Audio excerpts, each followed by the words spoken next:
Hello hello. आज मैं आपको एक ऐसी मुलाकात की कहानी सुनाने वाली हूँ जहाँ शिकायत भी है, मुस्कान भी, और एक ऐसा सच जो अचानक सामने आ जाता है। मैं हूँ आरजे सिया और आप सुन रहे हो वर्दी के पीछे वाला इंसान। कभी कभी हम किसी को सिर्फ उसकी पहचान से जज कर लेते हैं, कभी किसी प्रोफेशन से और कभी बिना जाने दिल की बात कह देते हैं। पर जब सच सामने आता है ना, तो दिल खुद से ही सवाल करने लगता है। रुद्रा उस दिन सिर्फ सुनना चाहता था, दिल से। इसलिए भावना जो भी कहती, रुद्र बस शांत रहता और हर जवाब के बाद एक नया सवाल पूछ लेता। भावना का गुस्सा पुलिस पर था। उसके लिए बड़े अफसर आम आदमी की बात सुनते ही नहीं। उसकी एक ही स्कूटी थी, गलती से नो पार्किंग में खड़ी हो गई और उठा ली गई। उसे लगा जैसे उसकी छोटी सी स्कूटी कोई एटम बॉम्ब हो। रुद्र बस मुस्कुरा दिया, ना बहस न सफाई। फिर बातों बातों में शादी का जिक्र आया। दोनों साथ सीढ़ियां उतरने लगे। नाम पूछे गए, रुद्र, भावना, बस इतना ही, और फिर अलग दिशाओं में चल पड़े।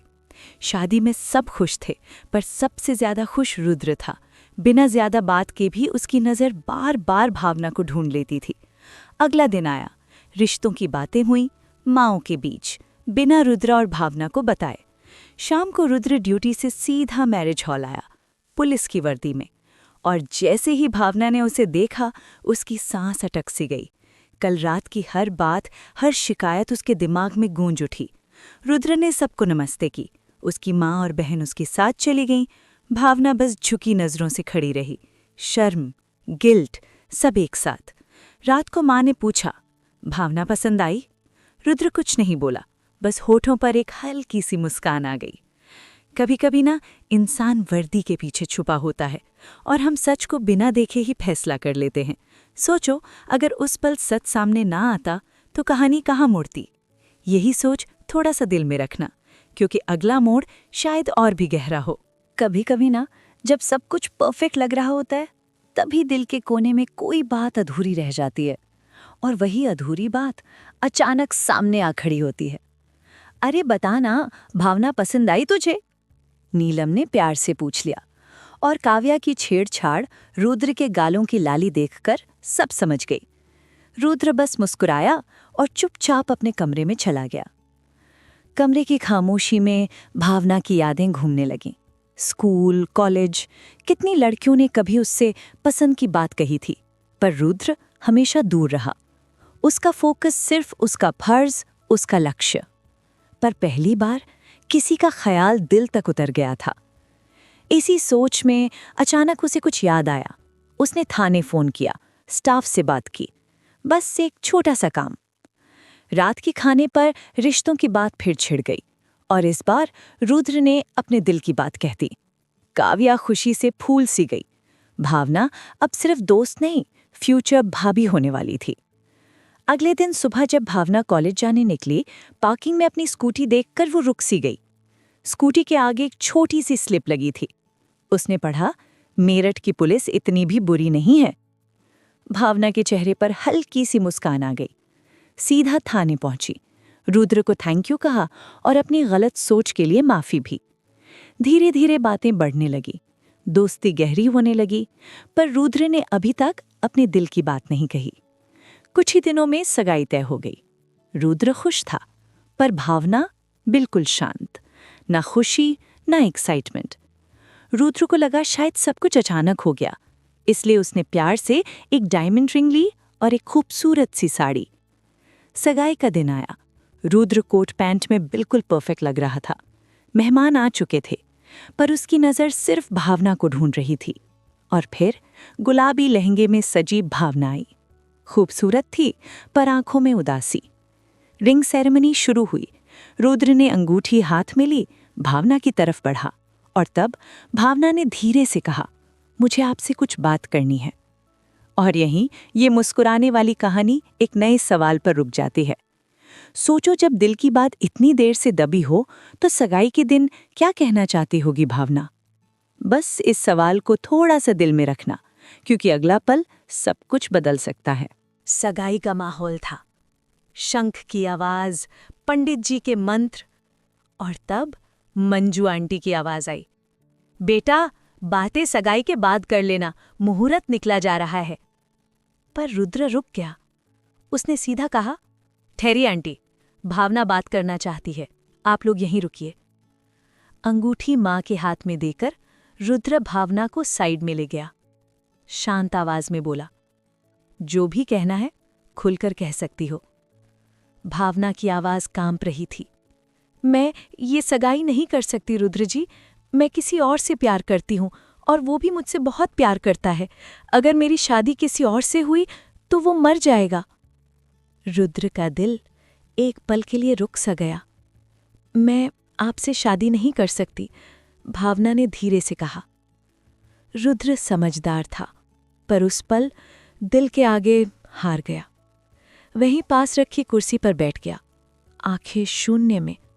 भावना उसके पास आई और रोते हुए बोली, आप ही मुझे इस परेशानी से निकाल सकते हैं, प्लीज इस शादी से इनकार कर दीजिए।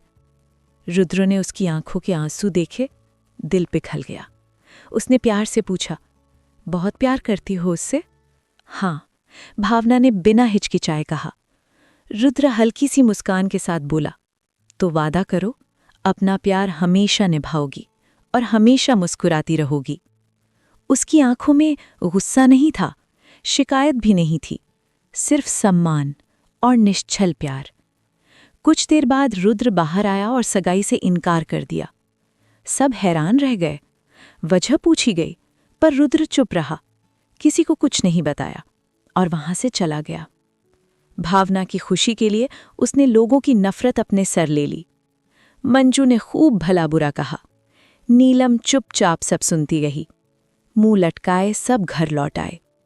शाम को महेश जी घर पहुंचे और रुद्र पर गुस्सा फूट पड़ा। बेशरम, इस दिन के लिए तुझे बड़ा किया था, अपनी नौकरी से माँ बाप का नाम मिट्टी में मिला दिया, एक लड़की का दिल तोड़ दिया तूने। रुद्र चुप रहा। आखिर क्यों किया तूने ऐसा? गुस्से में पूछा गया। इस बार रुद्र चिल्ला पड़ा, क्योंकि ये मेरा फैसला था। तेरा फैसला? महेश जी की आवाज कांप उठी। आज तक मैंने तेरा हर फैसला माना, पर आज नहीं। आज जो तूने किया वो शर्मनाक था। एक बाप टूटा हुआ, एक बेटा खामोश। कभी कभी ना, सबसे बड़ा प्यार अपनी खुशी छोड़ देने में होता है, और रुद्र उस दिन जीत कर भी हार गया। इस खामोशी को महसूस कीजिए, क्योंकि अगला पल शायद और ज्यादा दर्द लेकर आने वाला है।